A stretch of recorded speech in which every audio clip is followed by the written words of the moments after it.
تقوی کی پہلی نشانی یہ ہے کہ انسان اپنی زبان کو غیبت سے محفوظ رکھے۔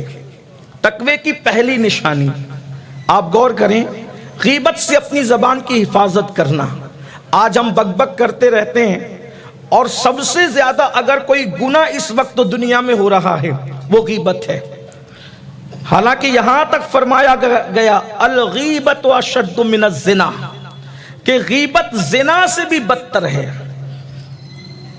ایک مقام پر یہاں تک ارشاد فرمایا گیا کہ جو لوگ غیبت سے توبہ کریں گے وہ جنت میں جانے والوں میں وہ لوگ ہوں گے جو آخری میں جنت میں جائیں گے۔ اللہ رب العزت نے یہاں تک ارشاد فرمایا سورۃ الحجرات کے اندر کہ جو لوگ غیبت کرتے ہیں کیا وہ اس بات کو پسند کرتے ہیں کہ وہ اپنے مرے ہوئے بھائی کا گوشت کھائے؟ آج تو ہم غیبت کو گناہ سمجھتے ہی نہیں ہیں۔ کتنی زبانیں جو غیبت سے محفوظ ہے۔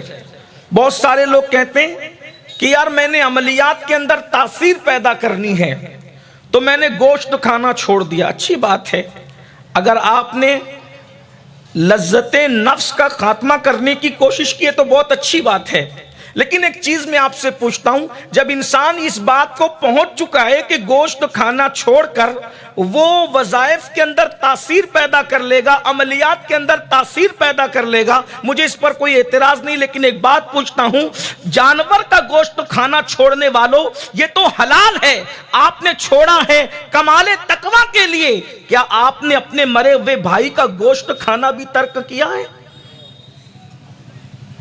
آپ بتائیں۔ آج ہماری محفلوں کے اندر پہلے تو عورتیں غیبت کرتی تھی، اب مرد بھی غیبت کے اندر مبتلا ہو گئے۔ آج ہماری دعاؤں میں تاثیر کیوں نہیں؟ آج ہماری زبانوں میں تاثیر کیوں نہیں؟ اس کی وجہ ایک یہ بھی ہے کہ آج ہماری زبانیں غیبت کر۔ اچھا، کچھ لوگ یہ کہتے ہیں میں تو صرف بتانے کے لیے کہہ رہا ہوں، میرا مقصد غیبت کرنا نہیں ہے۔ آپ سے پوچھنا چاہتا ہوں، یہ غیبت نہیں تو اور کیا ہے؟ ام المومنین سیدہ عائشہ صدیقہ رضی اللہ تعالی عنہا نے ایک ام المومنین کے لیے اللہ کے رسول علیہ السلام سے عرض کیا، یا رسول اللہ صلی اللہ علیہ وآلہ وسلم، ان کا قد کتنا چھوٹا ہے؟ اللہ کے حبیب صلی اللہ علیہ وآلہ وسلم نے ارشاد فرمایا، عائشہ تم نے وہ سخت ترین جملہ کہا ہے کہ اگر اس جملے کو سمندر میں ڈال دیا جائے تو اس کا پانی کڑوا ہو جائے۔ عرض کی، یا رسول اللہ صلی اللہ علیہ وآلہ وسلم، اس کا قد چھوٹا ہے تو میں نے چھوٹا کہا۔ فرمایا، عائشہ غیبت اسی کو تو کہتے ہیں، اس لیے کہ انسان کے اندر جو برائی نہ ہو اس کو بیان کرنا یہ تو تہمت ہوئی، غیبت نہیں ہے۔ غیبت تو وہی ہے کہ انسان کے پیٹھ پیچھے وہ بات کہی جائے کہ اگر ہم اس کے منہ پر کہتے، اس کے سامنے کہتے تو اس کو تکلیف پہنچتی۔ یہاں تک بزرگوں نے لکھا، فقہاء نے لکھا کہ اگر یہ کہا جائے کہ اس کی آنکھ تو چھوٹی ہے، اس کی آستین تو بڑی ہے، اس کا کرتا تو لمبا ہے، وہ تو اپنے آپ کو بہت ہوشیار سمجھتا ہے، اس کا شمار بھی غیبت میں ہے۔ اور جو غیبت کرتا ہے کیا وہ یہ پسند کرتا ہے کہ اپنے مرے ہوئے بھائی کا گوشت کھائے؟ اللہ کے رسول صلی اللہ علیہ وآلہ وسلم ارشاد فرماتے ہیں، معراج کی شب میں نے جہنم کا مشاہدہ کیا تو میں نے دیکھا کہ کچھ لوگ ہیں جن کے ناخون لوہے کے ہیں، اور وہ اپنے لوہے کے ناخون سے اپنے سینے کو جو ہے وہ نوچتے ہیں۔ میں نے پوچھا، جبریل یہ کون لوگ ہیں؟ عرض کی، یا رسول اللہ صلی اللہ علیہ وآلہ وسلم، یہ وہ لوگ ہیں جو ایک دوسرے کی غیبت کیا کرتے تھے۔ ایک مرتبہ اللہ کے رسول صلی اللہ علیہ وآلہ وسلم نے روزہ رکھنے کا حکم دیا اور ارشاد فرمایا، جب تک میں نہ کہوں اس وقت تک کوئی افطار نہ کرے۔ حدیث پاک کا مفہوم ہے، ایک صحابہ آئے اور انہوں نے عورتوں سے متعلق سوال کیا۔ اللہ کے حبیب صلی اللہ علیہ وآلہ وسلم نے ان عورتوں کو طلب فرمایا، اور طلب کرنے کے بعد اللہ کے حبیب علیہ السلام نے ان کو قح کرنے کے لیے، الٹی کرنے کے لیے کہا۔ جب انہوں نے الٹی کیا تو اس الٹی کے اندر گوشت کے ٹکڑے نکلے، حالانکہ ان لوگوں نے کچھ کھایا نہیں تھا، یہ اللہ کے رسول علیہ السلام کا معجزہ ہے کہ حضور اکرم صلی اللہ علیہ وآلہ وسلم کو کچھ دکھانا تھا، اللہ کے حبیب علیہ السلام نے دکھایا۔ لوگوں کو حیرت ہوئی کہ ان لوگوں نے کچھ کھایا تو نہیں، لیکن ان کے حلق سے گوشت کے ٹکڑے کیسے نکل رہے ہیں؟ تو اللہ کے حبیب علیہ السلام نے ارشاد فرمایا، حدیث پاک کا مفہوم ہے، ان سے پوچھو کیا ان لوگوں نے غیبت نہیں کی؟ اندازہ فرمائیں، اللہ کے پیارے حبیب صلی اللہ علیہ وآلہ وسلم نے ہمیں دکھایا۔ اور آج ہمارا محبوب مشغلہ ہے، 4 دوست جمع ہوں تو 5ویں کی غیبت کرتے، 5 جمع ہو جائے تو 6 کی غیبت کرتے ہیں، 6 اٹھ کر چلے جائے تو اس کی غیبت کرتے ہیں، 5واں اٹھ کر چلے جائے تو اس کی غیبت کرتے ہیں۔ کون سی محفل ہے جو غیبت سے محفوظ ہے؟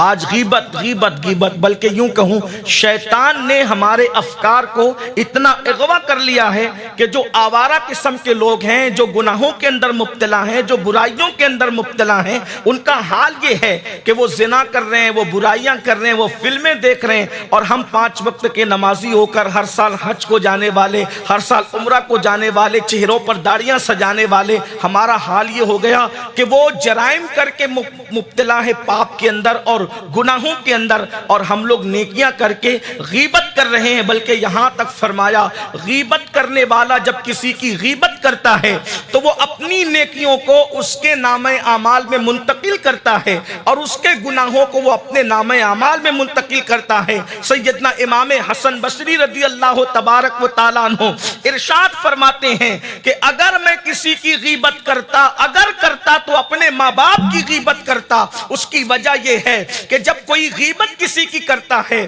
تو وہ اپنی نیکیاں اس کے نامہ اعمال میں جو ہے وہ منتقل کرتا ہے۔ تو اگر میں اپنی نیکیاں کسی کے نامہ اعمال میں منتقل کرتا تو اپنے ماں باپ کے نامہ اعمال میں منتقل کرتا، مگر چونکہ یہ حرام ہے، غیبت کرنا حرام قرار دیا گیا ہے۔ میرے پیارے آقا صلی اللہ علیہ وآلہ وسلم کے پیارے دیوانوں، آج فکر یہ بن چکی ہے، آج سوچ یہ بن چکی ہے، آج نظریات یہ بن چکے ہیں، اتنی مرتبہ یہ وظیفہ کرو، اتنی مرتبہ یہ کرو، اتنی مرتبہ یہ کرو، اتنی مرتبہ یہ کرو، اور ہم سے بڑا متقی کوئی نہیں۔ جبکہ سرکار غوث پاک رضی اللہ تعالیٰ عنہ تقوی کا پہلا زینہ غیبت کے ترک کو قرار دے رہے ہیں، زبان کی حفاظت کو قرار دے رہے ہیں۔ تھوڑی دیر ذرا غور تو کریں، اے سنی اجتماع میں آنے والوں، سرکار غوثیت ماپ کا نعرہ لگانے والوں، سرکار غوث پاک کی عظمت پر جان و دل فدا کرنے والوں، سرکار غوثیت ماپ کو اپنا پیر سمجھنے والوں، مجھے بتاؤ کیا آج ہماری زندگیوں کے اندر غیبت نہیں ہے؟